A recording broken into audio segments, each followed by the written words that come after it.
Bonjour tout le monde, petite présentation et test des nouvelles batteries Parkside que j'ai achetées sur Lidl. Dans une précédente vidéo, on m'a demandé qu'est-ce que je pensais de ces nouvelles batteries. Je me suis dit, écoutez, on va les acheter, on va voir ce que ça vaut. Surtout s'il y a des produits que vous voulez que je teste, n'hésitez pas à me demander en commentaire des vidéos. Et après, dans la mesure du possible, j'essaye de tester.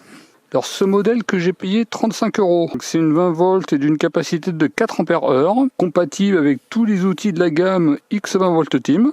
Au niveau des cellules, on est sur des 18650. On y trouve la notice d'utilisation et la nouvelle batterie. Vous voyez comment elle se présente. C'est du 20 volts, 4 ampères-heure et 80 Wh de capacité. Donc sur la partie haute, on a l'empreinte. Là, c'est une empreinte classique Parkside. Un indicateur de niveau de batterie. A priori, c'est un système de couleurs. Vert. On a l'indicateur devant et derrière. Au niveau de la finition, ça a l'air pas mal. Alors la deuxième batterie, c'est également une 20 volts 4 ampères-heure, sauf que là on est sur des cellules des 21700. Ce sont des cellules qui sont plus performantes que les 18650. Comparé à la 20 volts 2 ampères-heure PAP 20B1, il y a 100% plus de temps d'utilisation et un courant de décharge 70% plus important. Après, je dirais, heureusement, étant donné qu'il compare une 2 ampères-heure avec une 4 ampères-heure. Ça aurait été bien de comparer par rapport à cette 4 ampères-heure là, et pas une ancienne 2 ampères-heure. On trouve une notice d'utilisation et la batterie. Sur la partie haute, on a l'empreinte, c'est du Parkside classique. Ici, l'indicateur de niveau de batterie. À capacité identique, 4 ampères-heure et 4 ampères-heure, on est sur une batterie qui est beaucoup plus petite, qui est finalement pratiquement 2 fois plus petite. En termes de taille, on se rapproche des anciennes 2 ampères-heure. Également 20 volts, 4 ampères-heure, 80 Wh. Ce sont des batteries de capacité identique, sauf que là, elle est 2 fois plus petite. Au niveau de la tension, ici elle est à 18,65 volts. C'est-à-dire qu'elle est à mi-charge, alors que là on est sur un indicateur vert, et celle-ci 18,63 volts. Surtout avant la première utilisation, vous devez impérativement charger les batteries. Surtout, vous n'ouvrez pas vos batteries. Donc là, vous voyez au niveau du cache comment ça se présente, avec une petite aération sur la partie en dessous. Et là vous voyez la carte. Surtout n'hésitez pas à me dire en commentaire de la vidéo qu'est-ce que vous en pensez. En tout cas ça a l'air pas mal du tout. Au niveau des cellules, on est sur des SunPower 3,7 volts. Et il y a un total de 10 cellules. Donc SunPower, cellules qu'ils utilisaient déjà au niveau de Parkside. Ça je trouve que c'est des bonnes cellules. Là on voit l'indicateur de lumière. La lumière elle se situe à ce niveau-là. On va également ouvrir celle-ci. J'avais pas fait attention, mais celle-ci, vous voyez, elle est sous la marque Parkside de performance. Et celle-ci, Parkside. Là, vous voyez la batterie. On est sur 5 cellules. Au vu de la taille, c'est des 21700. Par contre, je vois pas la marque. Si vous savez la marque, dites-le moi en commentaire de la vidéo. Ce sont deux cartes qui se ressemblent quand même fortement, même si c'est pas exactement les mêmes. Là il y a une puce supplémentaire qui n'est pas présente ici. Si vous avez une idée qu'est-ce qu'elle peut faire, dites-le moi en commentaire de la vidéo. Et on a le même système de LED.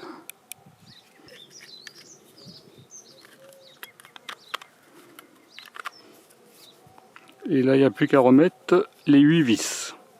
A noter que ce sont des batteries qui se démontent et se remontent facilement. Bon, j'avais pas vu, mais la version Parkside de performance, elle est connectée, alors que celle-ci, elle n'est pas connectée.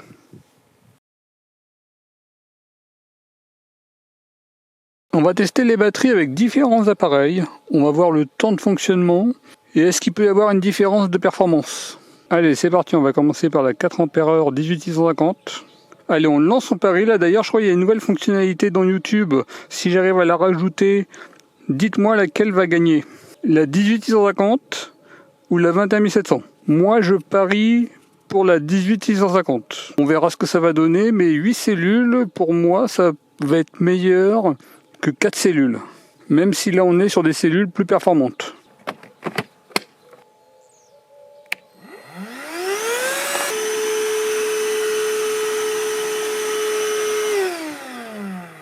« 20 minutes et 26 secondes. En termes de chaleur, c'est correct. On est sur un point le plus haut à 38 degrés. Allez, c'est parti.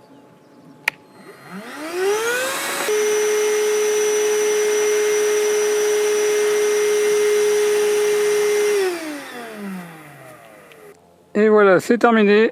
Elle a tenu 21 minutes et 12 secondes. Alors en termes de chaleur, là on est sur une batterie qui est beaucoup plus chaude. Et là on aurait des points le plus haut vers les 43 degrés. Vous voyez, là je ressens beaucoup plus la chaleur. Donc tension à vide, là on est sur du 1565 sur la 18150 et 1488 sur la 21700. Vous avez un petit résumé du test. La Parkside Performance, elle a tenu 4% de plus que la Parkside classique. Par contre, elle était plus chaude. Là, c'est vraiment à titre indicatif, c'est un protocole de test interne concernant la puissance d'aspiration. J'ai mesuré la puissance avec la 18650 et la 21700. J'ai fait une mesure toutes les minutes. On se rend compte qu'en termes de puissance aspirateur, avec les deux batteries, avait pratiquement la même performance, sauf qu'il avait un peu plus de performance, alors c'est très léger, mais il avait un peu plus de performance avec la 18650. Vous voyez, elles se sont vraiment très bien suivies, et là elle était un petit peu au-dessus. Ce qui pourrait expliquer le fait que le 21700, elle a duré un peu plus longtemps, parce que ça a tiré un petit peu moins dans les batteries. On va tester la clé à choc 20 volts de Parkside avec différentes batteries. Une batterie Parkside 2 Ah, une Parkside classique 4 Ah, la nouvelle Parkside 4 Ah et la nouvelle Parkside de performance 4 Ah. Et tant qu'on y est, on va tester avec une 8 Ah. C'est la seule des Parkside de performance qui fonctionne encore. Mon autre 8 Ah ne marche plus, ainsi que mes deux 4 Ah. Ah non, défectueuse également. Bon, on pourra pas tester avec la 8 Ah. Finalement, j'ai toutes mes batteries Parkside de performance en panne. Alors celle-ci, elle est à 11,37 volts. Elle est vraiment sur une tension beaucoup trop faible. Et celle-ci, elle est à 20,64 volts. On va peut-être pouvoir l'utiliser. Ouais, ça fonctionne. Elle n'est pas totalement morte. Je tiens à vous rappeler que sur bricoscore.com, rubrique clé à choc, vous avez le résultat de plein de clés à choc que j'ai testées. Et également des clés dynamométriques, des visseuses à choc, etc. etc. Tout sur bricoscore.com. Une 2 Ah Parkside. 133,4 et 39 frappes par seconde. Une Parkside classique 4 Ah.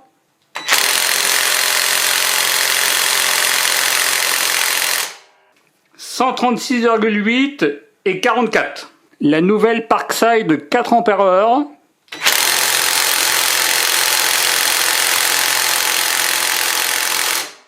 135 et 44. La nouvelle Parkside Performance 4 Ah.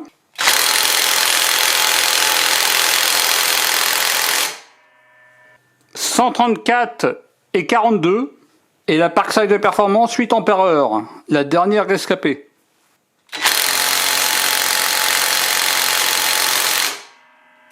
Et là, on est à 140 et 45. Là, je vous ai fait un petit résumé des informations avec les deux nouvelles batteries Parkside.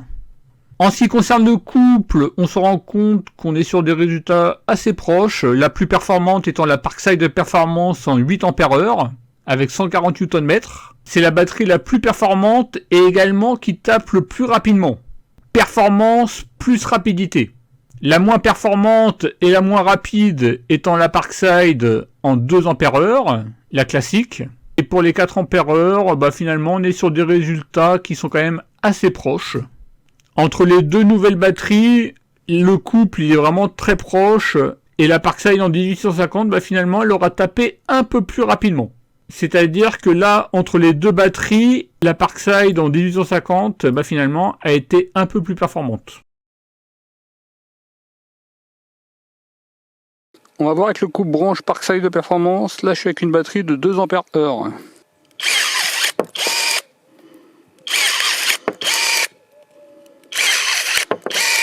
La 4 ampères heure en 18650.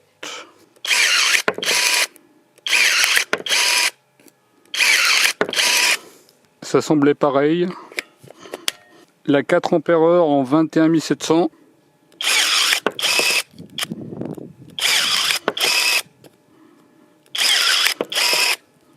Là à peu près sur 25-26 mm, je vois pas de différence. On va essayer un petit peu plus gros. Là je suis en 2 ampères heure. Vous voyez là. Là il faut que je m'y reprenne.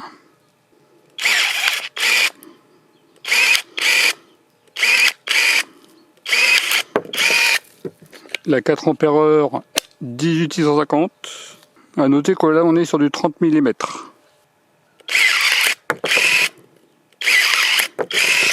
Vous voyez là on a plus de performance. La 4 ampères 21700.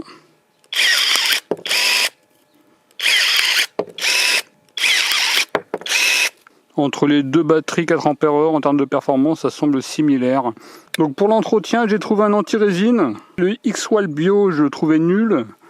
Bah, finalement, le X-Wall classique, là je l'ai acheté la semaine dernière. Et là par contre, il est bien meilleur.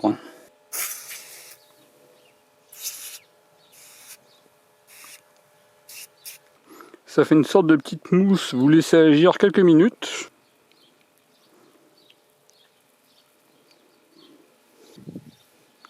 Le chiffon de madame, très important.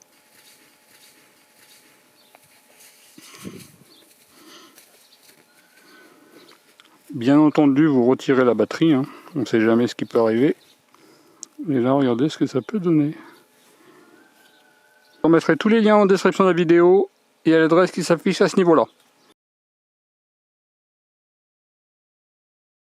Je vous mets un autre de mes tests, c'était une décharge en continu de 19 watts. J'ai déchargé les batteries avec un arrêt à 14 volts. La Parkside en 1850, elle a restitué 66,64 Wh. Et la Parkside de performance, elle a restitué 65,44 Wh. On est sur une capacité restituée qui est très proche. On pourra noter qu'au niveau de l'affichage, les cellules elles ont tendance à afficher le orange et le rouge un petit peu tardivement. Quand l'indicateur orange arrive, les batteries sont quand même pas mal entamées.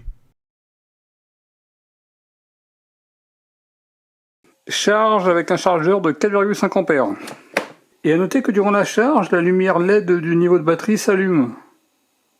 La charge est terminée en 57 minutes. Et 90 Wh au total. Et au niveau de la Parkside de performance, en 58 minutes, 99 Wh. Avec un chargeur de 12 ampères.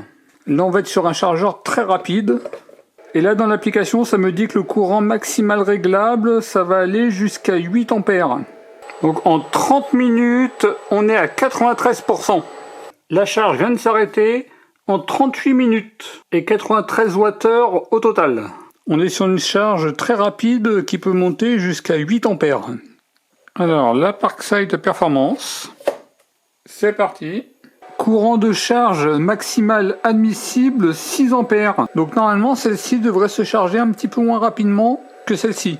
En 30 minutes, on est à 71%. Vous voyez là, on est sur 33 minutes de charge et je sens plus de chaleur au niveau de la batterie comparé à celle-ci. Vous voyez, d'un point de vue thermique, j'ai un point le plus haut vers les 45 degrés. Et là, dans l'application, ça me dit 41 degrés. Alors, la charge vient de s'arrêter. 47 minutes et 92 Wh au total. Vous avez un petit résumé des informations. Avec un chargeur de 4,5 ampères, les deux batteries, elles ont accepté 4,5 ampères. On était sur un temps de charge à peu près de 57 minutes pour la 18650 et 58 minutes pour la 21700. Avec le chargeur de 12 ampères, là on a atteint le maximum que pouvaient supporter les batteries. 7,8 ampères pour la Parkside et 6 ampères pour la Parkside de performance. De ce fait, la Parkside classique s'est chargée plus rapidement en 38 minutes contre 47 minutes pour la Parkside performance. Le coût de la charge complète de vos batteries, c'est à peu près 2 centimes d'euros. Et à noter que j'ai ressenti plus de chaleur sur la Parkside de performance alors qu'elle s'est rechargée moins rapidement que la Parkside classique. Si vous avez une explication pourquoi la Parkside Performance chauffe plus, est-ce que c'est du fait qu'il y a 5 cellules 21700 contre 10 cellules 18650 et le fait qu'il y ait plus de cellules individuellement, elles sont moins sollicitées? Dites-moi ce que vous en pensez en commentaire de la vidéo. Au niveau du poids, une 2 Ah classique 440 grammes, la nouvelle 4 Ah 685 grammes et la nouvelle 4 Ah en 21700 570 grammes. Et là une ancienne 4 Ah Parkside de performance, bon celle-ci elle est défectueuse, 604 grammes. Sur les nouvelles on voit qu'ils ont rajouté de l'aération qui n'était pas du tout présente sur l'ancienne. Voilà pour cette petite présentation des nouvelles batteries Parkside. Bah écoutez, elles ont l'air pas mal, peuvent se charger très rapidement, elles ont des bonnes performances, l'autonomie c'est classique. La 1850, elle aura peut-être très légèrement plus de performance que la 21700 et également elle aura peut-être tendance à chauffer moins, à voir selon vos besoins et également au niveau de la taille et du poids. Bon, si vous avez les anciennes 4 Ah, est-ce que ça vaut le coup de les remplacer? Je suis pas sûr. J'espère simplement qu'ils ont bien résolu tous leurs problèmes au niveau du Bluetooth et que ces nouvelles 4 Ah seront beaucoup plus fiables que les anciennes. Parce que là, on pouvait difficilement faire pire. Dans le doute, je vous dirigerai plutôt vers les 4 Ah classiques. Et à noter que sur Brico Vidéo numéro 2, je vous présente un robot tondeuse à 360 € sans installation de câble périphérique. La vidéo, elle doit s'afficher quelque part à ce niveau-là. En tout cas, je vous remercie d'avoir regardé cette vidéo et je vous dis à très bientôt. Au revoir.